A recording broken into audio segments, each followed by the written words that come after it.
Përshëndetje të nderuar miq, do të flasim për kryefjalën e 24 orëve të fundit, listat që janë dorëzuar nga partitë politike në Komisionin Qendror të Zgjedhjeve. Fokusi më i madh ka qenë te Partia Socialiste dhe Partia Demokratike, por edhe tek partitë e vogla që në një pjesë të rasteve kanë marrë ato që kanë mbetur jashtë partive të mëdha. Për diskutuar për atë kuvendin e ardhshëm edhe si do të jenë Shqipëria e 2030-s me këta politikan kandidatë të rinj, do të flasim me zotin Arben Male, ish kryetari i grupit Partisë Socialiste, ish ministër, deputet dhe njëri që ka marrë mjaft funksione politike në Partinë Socialiste dhe jo vetëm. Zoti Male, përshëndetje dhe faleminderit. Faleminderit, po kontributi më i madh është tani, pas 2013-s, ku edhe të s'ka një interes të drejt për drejt, vazhdoj të shërbej publikut me analiza sërsisht profesionale dhe duke nditur një debat pozitiv për sfidat politike, ekonomike dhe sociale të vendit tonë. Ajo ishte e shkuara, kjo është e tashme dhe ardhmja. Faleminderit shumë edhe për bashkëpunimin me median. Zoti Malaj, kryeministri deklaroi që i mbyllëm listat për të hapur partinë. Në gjykimin tuaj, si do të jetë Partia Socialiste 2030-s me emrat që janë në listë? Para më lejoni të theksoj që analiza duhet të jetë totale për konfigurimin e parlamentit të ri.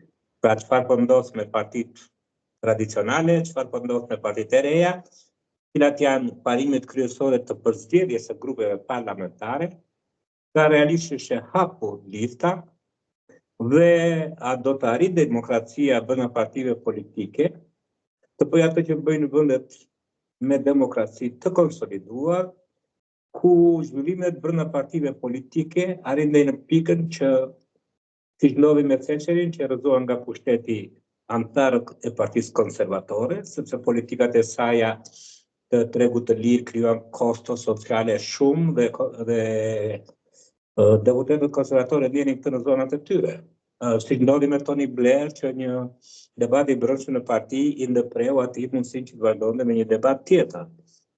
Siç ndodh në Kongres dhe Senatin Amerikan. Pra sfida që do të jetë nga listat e reja është do të kemi deputet të cilët do të ndjejnë përgjegjësinë e publikut, apo pavarësisht nga forma e zgjedhjes, do të kemi vetëm disa deputet, siç është historia e deri tanishme, ku vetëm ngrën kartonin dhe kanë si element themelësor vetëm për zgjedhjen e tyre në bazë të besueshmërisë, besnikërisë ndaj kryetarit të partisë. Kjo është për gjitha partitë politike dhe vrehet dhe tani.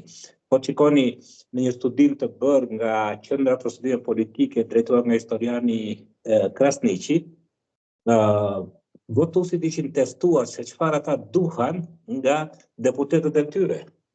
Dhe pika më e fortë ishte që 60% ishte që të interesoheshin për hallet e tyre konkrete, që prekin arsimimin, prekin shëndetësinë, prekin infrastrukturën kritike, drita, ujë, rrugë dhe mundësitë për biznes. Dhe vetëm 7% do të parapëlqenin deputet që janë, si të thuash, besnik të kryetarit të partisë. Kështu që në këtë aspekt, po të shikojmë listat, pavarësisht i mbyllën për t'i hapur, unë besoj se listat as mbyllen në as hapen, thjesht dhe vetëm me dëshirën e një individi, por një sistemi demokracisë brendshme të partive politike lejon që të zgjidhen realisht ata që e njohin elektoratit, janë gati të shërbejnë elektoratit dhe japin garanci se në mandatin e tyre si deputet, situata në komunitetin e tyre dhe pastaj në vendin tërësi do të ndryshojë pozitivisht. Për shembull, unë i thash pak shpejt, por shoh për shembull që Rama trajton me krenari që ne kemi marrë brenda partisë ata që nga krau kundërt. Pra, ka marrë të pakënaqurit nga partitë e tyre. Sigurisht çdo njeri ka të drejtë ta ndryshojë partinë, por nëse flasim për politikanë të cilët marrin një fuqi të madhe, atëherë do t'i referojmë Churchill, i cili thotë, për parime, unë ndryshoj partinë. Për partinë nuk i ndryshoj parimet. Unë nuk besoj këto emra, unë i njoh shumë prej tyre, kanë pakënaqësitë nga partitë që kanë përfaqësuar në krahun e djathtë, kanë shkuar në disa parti, jo vetëm një, dhe tashmë duken si pjesa modernizuese e Partisë Socialiste. Nuk mund ta modernizosh një parti dhe ta bësh atë të suksesshme duke u bazuar tek pakënaqësitë me partitë e tjera. Nuk i paragjykoj ata për vendimin e tyre, por nuk shoh sistemin e përzgjedhjes që të jetë i tillë që do të kemi një grup parlamentar i cili do të marrë përsipër përgjegjësi të mëdha e para për të imponuar kryetarit të partisë.